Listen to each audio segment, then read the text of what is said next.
Itoro's heart sank when he received the divorce paper in his office. He knew Oluchi was right in every way to file for a divorce. He had been selfish, inhumane, and had acted in a way that even the law would not spare him. But he had been praying and had hoped that just maybe, Oluchi's heart would soften and that she would forgive him. He had spoken to the pastor and pleaded with him to help him beg Oluchi and her mother on his behalf. And the pastor had told him that he was going to try. But you have to keep praying because only God can change the heart of a person, the pastor had told him. And Itoro had cried and prayed to God, begging for forgiveness still, and that he change Oluchi's mind and make her forgive him and not leave him. But seeing the divorce papers now made him feel like God was also angry with him and did not change Oluchi's mind. After thinking for some time, he said to himself that though he had messed up, he was not going to let Oluchi slip off his hands. To him, she was a jewel and that he was going to do anything to make her forgive him. Unsure of the first step to take in what he has made up his mind about, he picked up his mobile phone to call his best friend and law firm partner, Uduak, out of impulse. Uduak was not in the office and had been away for about a month for a family yet work-related job. Itoro believed that if there was anyone to advise him and give him a strategy on how to win Oluchi back, it was Uduak. I warned you, Itoro. I warned you. I told you that the day she finds out the truth, it would break her, Uduak said after he picked up the call and listened to Itoro. Itoro exhaled sharply. I know, but I love her and I don't want to lose her, he said. You already have, Uduak told him plainly. Itoro, you made that woman go through hell. You forced pills down her throat. You made her lose 2 pregnancies. And now, you want her to stay? You need to let her go, he said. Itoro took another deep breath. Not that he didn't know that Uduak would be playing with him as regards the truth. But all he wanted from him right now was not the truth, but help. A help with what to do, what strategy he can apply to keep Oluchi as his wife and make her love and accept him again. I can't let her go, Uduak. I can't, Itoro said again, his voice breaking. I want to fix this. Please help me. Tell me what I can do, he asked gently. Start by giving her what she wants, Uduak said. Let her go. Let her heal. If there's any chance of reconciliation, it would be on her terms, not yours, Uduak told him. Itoro sighed and dropped the call. He hated that Uduak was right. But how could he live without Oluchi?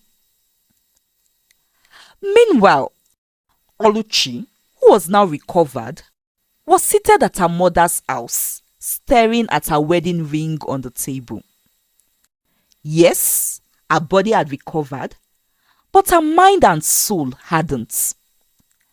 She had taken off her wedding ring the moment she made up her mind she was going to leave Itoro and filed for a divorce. She had thought that filing for divorce would bring her some relief, but instead, she felt a deep emptiness in her chest. She still loved Itoro, despite all he had done. Despite the pain he had caused her, a part of her still longed for him. But she said to herself that Itoro does not deserve a second chance from her. And with this, she tried to put the thought of him away from her mind and kept to her resolve to go ahead with the divorce. Well, the days spanned fast, and soon it was time for their first court hearing. Itoro and Oluchi, along with their lawyers, sat before the judge. Itoro had asked Uduak to represent him. He could have handled the case himself. After all, he was a lawyer. But this was too personal for him, and it was not an avenue to display his intelligence and skill. His mind was not in the right place. He did not want to fight Oluchi in court. He just wanted to find a way to settle things with her. And that was why he asked Uduak to handle it and told him to plea and propose a settlement. My clients do not agree to a settlement. She wants out of this marriage, Oluchi's lawyer said when Uduak proposed a settlement and told them that his client Itoro was ready to make amends. Itoro, from where he sat, looked at Oluchi, his expression clearly showing that he was sorry and like that of one pleading, even though he didn't say the words aloud. Oluchi, whereas, looked away, refusing to make eye contact with him. Then after a moment, Itoro finally summoned the courage to speak. Oluchi, please, he said, leaning forward to grab her hands, not minding that they were in court and right before the judge. Please, just tell me what to do. Anything, and I will do it, he said. Oluchi pulled her hands away from his, not looking at his face still. The judge cleared her throat. Let's have a recess. We will reconvene in 30 minutes, she said, and stood up to leave. But paused when Oluchi suddenly let out a sharp and loud cry. The judge turned around to see Oluchi holding her stomach and crying. She seemed like one in intense pain. What is happening to her? The judge asked with concern. At the same moment, Oluchi's lawyer was holding her, also trying to find out why Oluchi was in pain. At the same time, Itoro had sprang up from where he was sitting and had rushed to also find out why Oluchi had cried out in pain. But before he could get closer enough, Oluchi's mother, who had come with Oluchi to give her moral and motherly support, but had been outside because she was asked to by Oluchi's lawyer until it was time and necessary to call in witnesses, also rushed in when she heard Oluchi scream. She pushed Itoro away and shouted at him that he shouldn't come close to her daughter. Well, within those few minutes of what seemed like a mini chaos, Oluchi was rushed to the hospital. Oluchi complained of severe abdominal cramps. She kept crying and rolling from one side of the bed to another, her hands placed on her lower abdomen region. So, Dr. Oju, a doctor, decided to carry out an abdominal scan. And when she did, the scan showed that there was still a fetus alive and growing in Oluchi's womb. This meant that Oluchi was still pregnant. Dr. Oju was confused at first. Oluchi had bled a lot the other time and had passed out quite a number of large blood clots.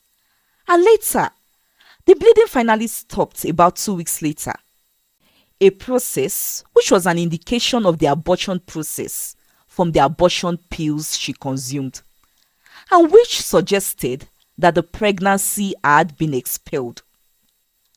Dr. Oju, in return, had administered all the necessary care and drugs Oluchi needed to recover. But now, the result of the scan left her in confusion. To clarify her confusion, she decided to speak with Oluchi hours later when she awoken. Did you perhaps had an intimate moment with your husband again within this period? Dr. Oju asked Oluchi later that evening. Oluchi replied in the negative. Doctor, I told you that I would not have anything to do with that man. And I mean every word I said. So, why would I have anything to do with him again? Oluchi replied. Dr. Oju, still confused, then politely went on to ask her if perhaps she had an intimate moment with another man after that, since she said she hadn't met with her husband. Oluchi was offended by this question because she could never stoop that low and asked what the problem was. So, Dr. Oju revealed to her that the scan showed that she was still pregnant and that the fetus in her womb was growing and was only fighting to survive. Hence, the hormonal response and abdominal cramps. Well, this left not just Dr. Oju in confusion, but also Oluchi herself, her mother, and her lawyer. Dr. Oju was more bothered because questions were thrown at her, and those questions indirectly implied that she may not fully know her job and may not have done a proper diagnosis, both now and even the first time. So later that night, as she sat in her office, still thinking about the issue for long, she decided to call her mentor, an old teacher, one Dr. Professor Oluwabamife, an elderly man who had groomed her and taught her when she was in medical school. He also often guided her from time to time and was always willing to share his vast knowledge with her and give her advice whenever she called. This could be a case of an incomplete abortion in a twin pregnancy, Dr. Professor Ayobamife said after Dr. Oju explained the whole thing to him. He went further to explain that if a woman is pregnant with twins and takes an abortion pill, it is possible, though very uncommon, that only one fetus is expelled while the other remains and continues to grow, in the case where they are dizygotic or fraternal. If twins are dizygotic or fraternal, it means they have separate placentas and amniotic sacs. So, medically, this case shows that only one fetus was expelled while the other remained. This could occur if the medications affect one gestational sac more than the other, potentially due to variations in placenta resilience or hormonal response.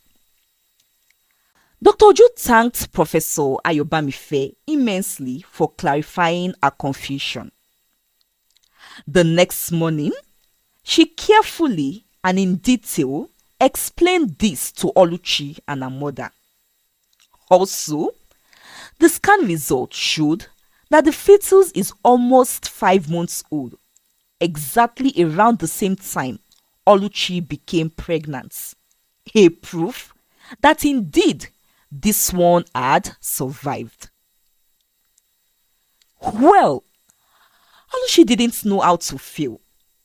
Just some weeks ago, she had thought that she had completely lost her opportunity to be a mother the second time. But here she was, now with the knowledge that one of her unborn babies had survived and was growing inside her. Should she be happy? Should she be sad? Then, She thought about Itoro. Yes, she was wanting to divorce him, but his seed grows inside of her. Oluchi placed her hand on her stomach, closed her eyes for some few seconds, and then exhaled deeply. After she opened her eyes, she decided that she was going to go ahead with the divorce still and would take care of her baby with or without Itoro. But while on her way home, after she was discharged from the hospital later that evening, Oluchi became scared and concerned. Not for herself, but for Itoro, as she remembered that why this whole issue had begun in the first place was as a result of Itoro's fear regarding the curse on his family. What if Itoro dies when I birth this baby? Oluchi asked herself with sudden fear and unease. Her mother, who was sweet and sitting close to her, noticed her uneasiness and asked to know what the problem was. Oluchi told her mother the reason for her sudden fear. "Mama, I do not want Itoro to die. I may be angry with him, but I do not want him to die. Maybe he was right after all. I don't think I should have his baby," Oluchi said, with fear visibly written on her face. Her mother told her that Itoro would not die, reminding her that her pastor had conducted a deliverance prayer on Itoro and that she believed that Itoro has been delivered. "But Mama, how are we sure that the curse has been lifted?" Oluchi asked with doubt and fear still. She reminded her mother that Itoro had said that they went to a prophet who prayed and had assured them that the curse was lifted. Yet his brother died after that. Oluchi's mother said she had nothing to say about that prophet, but she believed that her own pastor is genuine and has led Itoro to God and salvation. Well, when they arrived at home, Oluchi couldn't sleep and was occupied with worried thoughts all night. "I know I want a baby, but I don't want anything to happen to Itoro. Itoro must not die. Itoro must not die," Oluchi kept saying all night. The next day, she visited Dr. Oju's office again and told her that she has changed her mind about having a baby. "I would rather not have this baby than allow my husband to die," Oluchi said. "Please, I need a safe measure to remove this baby," she told Dr. Oju. Dr. Oju was stunned. Here was a woman who claimed to be angry with her husband and wants to divorce him, but was still concerned about his life and safety. Dr. Oju knew then that this can only be true and genuine love. She understood Oluchi's concerns and fears, but she told herself that she couldn't and wouldn't allow Oluchi abort this baby that had survived. She believed strongly within her that if this one has survived, it is because God wants Oluchi to be a mother now. And with this, she asked Oluchi to go home and told her that she would send her a text to inform her when she could come for the procedure. But Dr. Oju knew she was never going to call her for such. Instead, she put a call to Oluchi's mother and Oluchi's lawyer to inform them about what Oluchi intends to do, and a separate call to Itoro as well. Itoro didn't know how to feel or react when he learned that Oluchi was still pregnant and that one of his babies had survived. He sat in his office and thought for a long while. Then, after a while, he came up with a decision. This is an opportunity to make things right by Oluchi. If I die, I die, and I will die a happy man, Itoro said to himself after thinking deeply. He knew the pastor had prayed for him and he had strongly believed that he was delivered of the curse. But when Dr. Oju mentioned that Oluchi was scared and had doubts about if the curse was truly lifted, it also planted some doubts in Itoro's heart. But he said to himself that he would be pleased to have Oluchi be a mother than hurt her again or allow her to hurt herself. After all, the curse ends with us and will not affect the children we have. This is enough consolation for me, he said to himself again. And with this, Itoro called Uduak over to help him and to be a witness to his will he was about to pen down. Itoro put down in his will that on the occasion that he dies when Oluchi births their baby, then his entire property and wealth should be given to Oluchi and the baby. With Dr. Oju's plan, Itoro and Uduak, Oluchi's mother, the pastor, and Oluchi's lawyer all met in Dr. Oju's office and were seated waiting for Oluchi 2 days later. Dr. Oju had texted Oluchi to come over for the procedure, but it was just to lure her to meet with Itoro and the others. At first, Oluchi was not pleased to find out that Dr. Oju had deceived her. Allow me to do right by you, my dear Oluchi. You will keep and have this baby, and even if I die, I would be glad I did, Itoro said to Oluchi after she walked in. I also want to appeal to you that you put the divorce on hold until you have our child. If I die after you have the baby, then there will be no need for the divorce.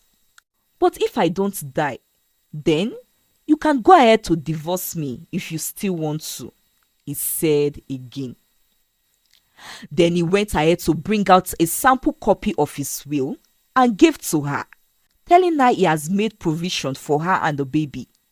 Either he dies or not, he has ensured that she and their baby would be well taken care of. And with this, Oluchi burst into profuse tears. Well, Oluchi kept the pregnancy. Throughout her pregnancy journey, she remained at her mother's house. But Itoro constantly sent gifts, money, and other necessary items to make her comfortable the whole journey. He told Dr. Oju to ensure that she did everything right and her best to ensure that Oluchi and his baby comes out healthy. He deposited a huge amount of money to these effects. And on the due dates, Oluchi had a healthy bouncing baby boy. Well, as for Itoro, sadly. Okay, viewers, I am sorry for trying to kid with you. Well, as for Itoro, sadly for the grip of the curse and for the devil, Itoro did not die. Yes, he did not die. He was indeed delivered from the curse. Not just him, but his only surviving brother as well. Oluchi eventually forgave him and, with their baby, whom they named Miracle, united with him again. They had 2 more other children years later and lived happily ever after. The end. Hey lovelies, I am sure you enjoyed this story, especially if you didn't miss the first part. So what did you learn from this story? Because I'm sure you've learned a thing or two. Please share it in the comments. And don't forget to like, share, and subscribe to this channel if you haven't. Thanks for watching. I'll see you in my next video. Bye.